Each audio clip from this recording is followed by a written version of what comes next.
6. My name is Yoel Napoles. My name's Kieran Gourmet. And my name is Sabrina Soto, and today we're going to be going through the Tableau sheets and dashboards that we did for our group project.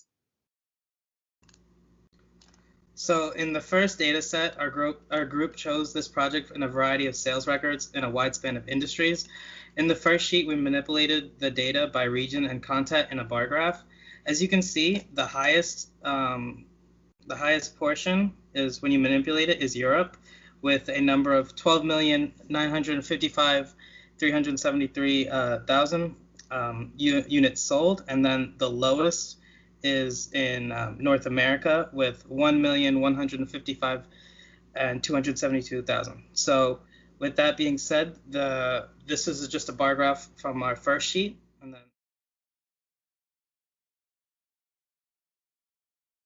okay, so in sheet 2, this manipulation of our data set is another bar graph that depicts the amount of sales in the region, but it's also broken up into industry segment. As you can see, if you go to the sub-Saharan African portion, the highest volume of units sold is baby food, and in this case, the amount is 1,178,512 units sold. And then vice versa, if you switch, the lowest will be vegetables in this area, which is 981,755 units sold. Furthermore, this is a great representation of the highest volume sold in all of in all industries, regardless of the region.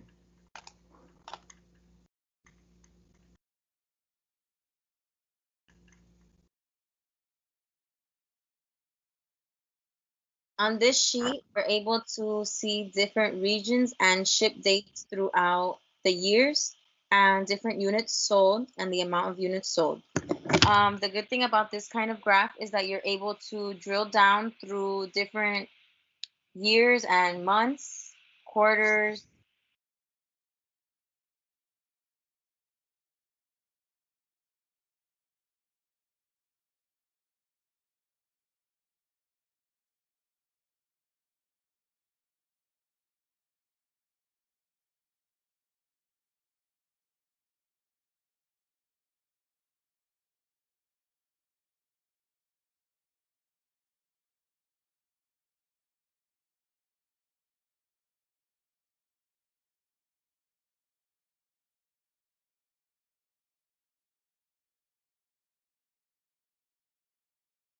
In this sheet, sheet 5, we decided to delve in a little bit more into the two countries that had the largest drops in order from the years of 2016 into 2017, which were Europe and Sub-Saharan Africa.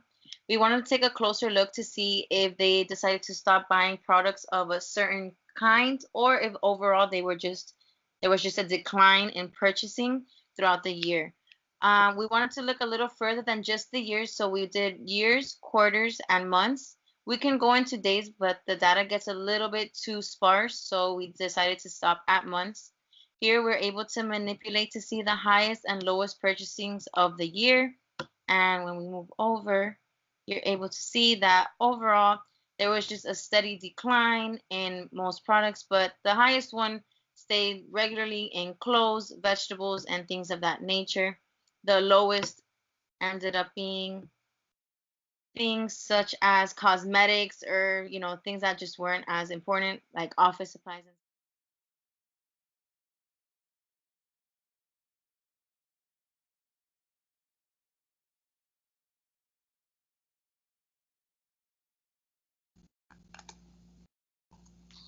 Okay, guys, so as you can see, we have zoomed in a little bit more. Instead of looking at it as from such a broad spectrum, we're looking at it as a little bit more in depth. So we have all of the countries here sorted in alphabetical order.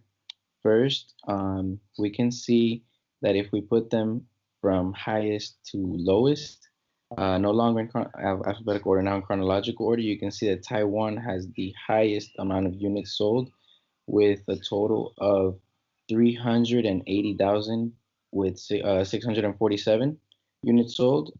And then if you scroll all the way to the end, or to the beginning, we can see here that we have Mali that comes in at only 151,864 units sold.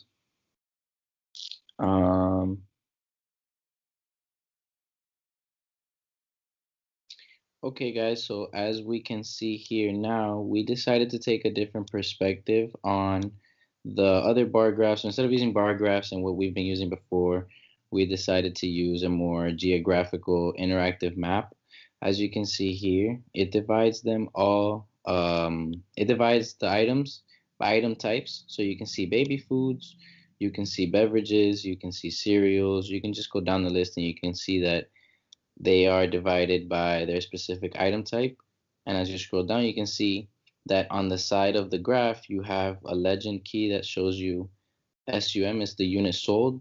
You can see that as it gets darker and red, it's where it's more concentrated. That's where they buy a lot more, a higher quantity of units. And so we have here in the closed section, you can see, scroll back down in the United States region, we have it's a very darkly shaded red area there. So you can see that they have 40,808 units sold for clothes just in that region. You have in Australia an even higher number, 43,361 units sold. If you go into the lighter regions, maybe around like Canada or Russia as well, Canada, you have only 16,000 units sold. So it's a very good indicator of where like what regions use up the most units or what type of materials, what type of items, and it breaks it down very clear for you in a more interactive way that makes it easier to. Okay, guys, so to better assist our visual learners, we can also break down our graphs into regions. So we can actually see here that in baby foods, the region that has the highest amount of units sold is actually the sub-Saharan African region. It's a little bit hard to see because of how small the countries are in that area. But if you can scroll over them, you'll see that some of them have as low as 17, but then you also have as high as 51,000, 36,000. Yeah, in Zambia is 51. So there are definitely ways that you can take advantage of this so that you can better equip your audience with their information that they need.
Set that we have here, we this manipulation is divided by countries and their unit prices, and you can actually see the item types as well right here on the sides.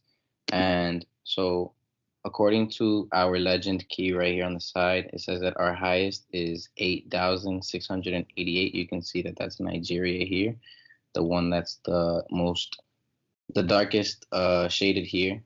Under household items, the country with the highest unit price is Nigeria with 8,688.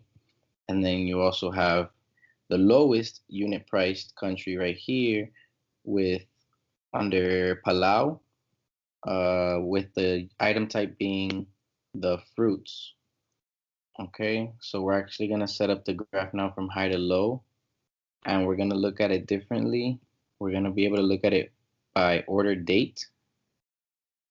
All right, so we're gonna put the order date up here. Now, the way that this helps us is because now we can see the specific countries divided into years, And because of that, we can see what countries used up the most amount of resources and how they priced them within those years, any trends that happened within those years, if they went up, if they went down, if they plateaued. You can actually go deeper a little bit into quarters. And if you'd like to take a look at how the different countries set their unit prices by seasons, so you can see that sometimes in the summers they order a lot more prices, or they price their units a lot higher, or in the winter, depending on the region that you're in, depending in the country that you're in, you can see also the years, um, how they separated everything and how they priced everything.